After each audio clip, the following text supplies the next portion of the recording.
गंगापुर गांव में सुरेंद्र जी रहते थे। सुरेंद्र जी की एक बेटी थी प्रिया। प्रिया की मां बचपन में ही गुजर गई थी, इसलिए सुरेंद्र जी ने प्रिया को मां का प्यार मिले इसलिए दूसरी शादी कर ली थी। लेकिन उसकी दूसरी मां उससे बहुत काम करवाती थी और उसकी बेटी रिया से बिल्कुल भी काम नहीं करवाती थी।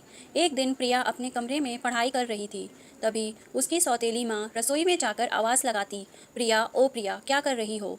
प्रिया कहती है, आती हूँ माँ। फिर प्रिया रसोई में जाती है और अपनी माँ से कहती है, आप कुछ कह रही थी माँ। उसकी माँ कहती है, हाँ बेटी, सुबह से किताब मुंह पर रखने से क्या चलेगा। थोड़ी देर बाद तुम्हारे पापा ऑफिस जाएंगे और रिया जाएगी कॉलेज। मैं तो अब उठकर थोड़ा मेरा हाथ तो बटाओ। फिर प्रिया कहती है, जी माँ बताइए ना क्या करना होगा। मुझे सब्जियों को अच्छे से धोकर फिर चावल चढ़ा दो। दाल चावल सब्जी रोटी बना दो। सारा काम प्रिया को करने को कहने के बाद फिर प्रिया की सौतेली माँ कहती है, बाप रे बाप, सुबह से गैस के सामने खड़ा होकर मेरा पूरा शरीर टूट रहा है। फिर प्रिया कहती है, जाइए आप जाकर ज़रा फ़ैन के नीचे बैठिए, मैं यहाँ पर सब कुछ संभाल लेती हूँ। तभी प्रिया के पिताजी रसोई में आते हैं और कहते हैं, क्या रे प्रिया, तू पढ़ाई छोड़कर यहाँ क्या कर रही है। अगले महीने तेरी परीक्षा है ना। फिर प्रिया की माँ बोलती है, अपनी प्यारी बेटी की इतनी साइड मत लो, पढ़ लिख कर कितनी बड़ी अफसर बनेगी यह मुझे पता है। हाँ। फिर पिताजी कहते हैं, पढ़ लिख कर ऑफिसर बनेगी मतलब इस मोहल्ले में प्रिया के जितनी पढ़ी लिखी कोई लड़की है क्या, बताओ ज़रा मुझे। फिर उसकी माँ कहती है, छोड़ो छोड़ो, पढ़ाई में वह कितनी भी अच्छी क्यों ना हो, इतने सारे संबंध तो आए उसके लिए, तो इस लड़की को किसी ने पसंद किया। तो उसके पिताजी कहते हैं, शादी नहीं तो ज़िंदगी ख़त्म हो गई। देखना देखना कितनी बड़ी ऑफिसर बनेगी मेरी बेटी। जा जा बेटा, बैठ के पढ़ लो। फिर उसकी माँ बोलती है, पढ़ने बैठने का क्या मतलब, घर का सारा काम कौन करेगा। फिर पिताजी बोलते हैं, क्यों तुम अपनी बेटी रिया को एक बार बुलाओ ना, जब तक परीक्षा खत्म नहीं होती तब तक तुम्हारी मदद करेगी वो किचन में। फिर उसकी माँ बोलती है, क्या कहा रिया, वाह तो मेरी सुंदर सी बेटी है, आग में झुलस कर मेम साहब जैसा उसका रंग है, वह जल जाएगा ना। फिर पिताजी कहते हैं, मेरी बात सुनो, मैम साहब लोग भी अपना खाना खुद ही बनाते हैं, समझी तुम। एक बच्ची को इतनी मेहनत करवा कर दिन रात काम करवाओगी और दूसरी बेटी दिन भर सोती रहेगी तो कुछ नहीं बोलेगी। तभी उधर से रिया उठकर आती है रसोई में और कहती है, यह क्या हो रहा है सुबह सुबह, आराम से सो पाऊँ यह भी नहीं हो पाता है, तुम लोगों की वजह से कब से देख रही हूँ मैं। फिर पिताजी कहते हैं, हाँ सो जाओ, 9 बजे तक सोती रहो। इस बार परीक्षा में तुमने क्या किया है पता है ना। फिर रिया कहती है, देखिए पिताजी, हर वक्त पढ़ाई पढ़ाई करना ठीक बात नहीं, मैं मैनेज कर लूँगी। फिर पिताजी कहते हैं, वो मैं अच्छी तरह जानता हूँ, जाओ हाथ मुंह धो कर आओ और माँ की हेल्प कर। किचन में रिया कहती है, हाउ फनी, मैं खाना बनाऊंगी और खाना और वह भी मैं। फिर पिताजी कहते हैं, हाँ तुम क्यों नहीं करोगी, दीदी इतने दिनों से काम कर रही थी, जब तक उसकी परीक्षा खत्म नहीं हो जाती तब तक तू करेगी यह सब। फिर रिया कहती है, माँ देखा आपने पिताजी किस तरह से धमकी दे रहे हैं। फिर उसकी माँ कहती है, छोड़ छोड़ तू अपने पिताजी की बातों को, यह घर जब मेरा है तो मेरी बातों से ही सब कुछ चलेगा। हाँ। फिर पिताजी कहते हैं, क्यों। तभी प्रिया बीच में बोलती है, पापा आप शांत हो जाइए, मैं सब कुछ कर लूँगी, मुझे कोई तकलीफ़ नहीं होगी। फिर पिताजी कहते हैं, जब तक तेरी परीक्षा खत्म नहीं होती तब तक मैं तेरे हाथ का बना खाना खाकर मैं ऑफिस नहीं जाऊँगा, समझी तू। फिर पिताजी वहाँ से चले जाते हैं। पीछे से उसकी माँ उसे मारने लगती है और कहती है, बदमाश लड़की तू, तेरी ही वजह से मेरे परिवार में इतनी अशांति फैली हुई है, आज तुझे मार मार के मार ही डालूंगी, रुक तुझे मज़ा चखाती हूँ। फिर प्रिया कहती है, माँ छोड़ भी दो, मुझे बहुत दर्द हो रहा है। उधर से रिया कहती है, मारो मारो उसे, बहुत अच्छे से मारो, बहुत चुगली करती है ना पिताजी से। या फिर प्रिया कहती है, मैं पिताजी से कुछ नहीं कहती, माँ मेरा विश्वास कीजिए। फिर आज ऑफिस में सुरेंद्र जी बहुत उदास बैठे रहते हैं। तभी उनका एक सीनियर दोस्त आकर पूछता है, क्या बात है सुरेंद्र जी, आज इतने उदास क्यों बैठे हैं, घर में कोई अशांति है क्या। बात है, वह तो रोज़ ही लगी हुई है सर। फिर उनका दोस्त पूछता है, तुम्हारे घर में किस बात के लिए शांति।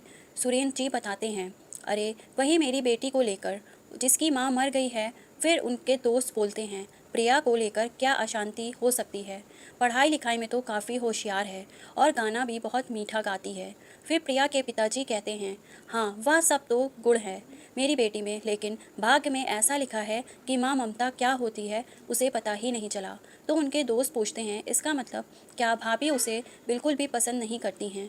फिर प्रिया के पापा कहते हैं, नहीं पसंद करती तो कोई बात नहीं, पर कमला तो उसके ऊपर तो बहुत अत्याचार करती है।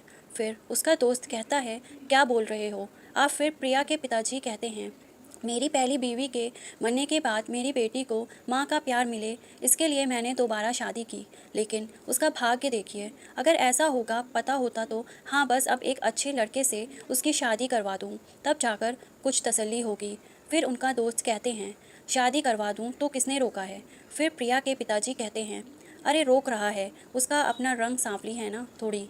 फिर उनके दोस्त कहते हैं, अरे भाई सांवली हुई तो क्या हुआ, दिखने में तो काफ़ी अच्छी है वो। फिर प्रिया के पिताजी कहते हैं, पहले मैं भी यही सोचता था, लेकिन लड़के वाले तो सिर्फ उसके रंग पर ही अटक जाते हैं। फिर उनके दोस्त कहते हैं, अगर तुम राजी हो तो मेरी नज़र में एक बहुत ही अच्छा लड़का है, कंप्यूटर इंजीनियर है, अमेरिका की एक बहुत बड़ी कंपनी में काम करता है।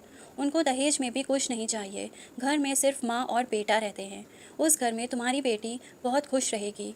फिर प्रिया के पिताजी कहते हैं, अरे आप जो कह रहे हैं वह तो मेरे लिए आसमान का चांद है।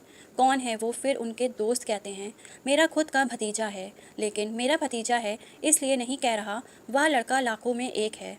लाखों में एक क्या, तुम शादी के लिए राज़ी हो, लेकिन हाँ शादी 1 महीने के अंदर ही करनी होगी, क्योंकि 1 महीने के बाद वह अमेरिका वापस लौट रहा है। प्रिया के पिताजी कहते हैं, मेरी बेटी को क्या वह लोग पसंद करेंगे? उनका दोस्त कहता है, ज़रूर पसंद करेगा, उसे तो बस एक पढ़ी लिखी लड़की चाहिए। और प्रिया तो काफ़ी सुंदर भी है, उसके बाल भी काफ़ी लंबे और घने हैं, और गाना भी बहुत अच्छा गाती है, और खाना भी काफ़ी स्वादिष्ट बना लेती है। तो देर किस बात की, आने वाले इतवार को ही लड़का लड़की को मिलवा लेते हैं। फिर प्रिया के पिताजी कहते हैं, आपने तो मुझे बचा लिया भाई। फिर प्रिया के पिताजी घर आकर अपनी पत्नी से कहते हैं, सुनो, मुझे लगता है प्रिया को लेकर अब तुम्हें दुखी होने की ज़रूरत नहीं है। नेक्स्ट संडे को लड़के वाले प्रिया को देखने आ रहे हैं। फिर उनकी माँ बोलती है, देखने आएंगे और नहीं बोलकर चले जाएंगे, यही ना? फिर प्रिया के पापा बोलते हैं, इस बार लगता है ऐसा नहीं होगा, क्योंकि इस बार लड़का है मेरे अपने ही दोस्त का भतीजा। फिर उसकी माँ पूछती है, तो लड़का करता क्या है? फिर प्रिया के पिताजी बताते हैं, अरे लड़का कंप्यूटर इंजीनियर है, एक अमेरिकन कंपनी में नौकरी करता है, और शादी करने के बाद 1 महीने के अंदर ही बीवी को लेकर अमेरिका चला जाएगा। यह सारी बातें छुप कर रिया सुन रही थी।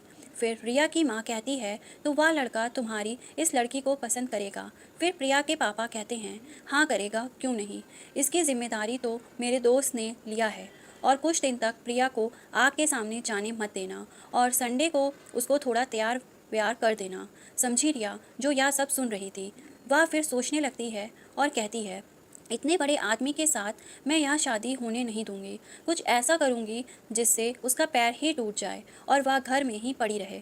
फिर जब लड़का आएगा तो उसके सामने मैं खड़ी हो जाऊँगी, और फिर मुझ जैसी सुंदर लड़की को देखकर मुझे ही पसंद कर लेगा। फिर रिया हैंडपम्प के इधर बहुत सारा शैम्पू गिरा देती है और कहती है, जब वह यहाँ नहाने के लिए आएगी तो फिसल कर गिर ही जाएगी। और प्रिया रसोई में खाना बना रही होती है तो प्रिया से पहले उसकी माँ ही नहाने चली जाती है और कहती है, जाती हूँ, सुबह सुबह नहा लेती हूँ, और धड़ाम से गिर जाती है और चिल्लाती है, अरे बाप रे। तो प्रिया दौड़ कर आती है और कहती है, अरे क्या हुआ माँ, क्या हुआ, आप कैसे गिर गईं? फिर उसकी माँ कहती है, बदमाश बदतमीज़ लड़की, यहाँ साबुन छिड़क कर मुझे मार डालना चाहती है। प्रिया कहती है, विश्वास कीजिए ना, मैंने कुछ नहीं किया। फिर उसकी माँ कहती है, तूने कुछ नहीं किया, आज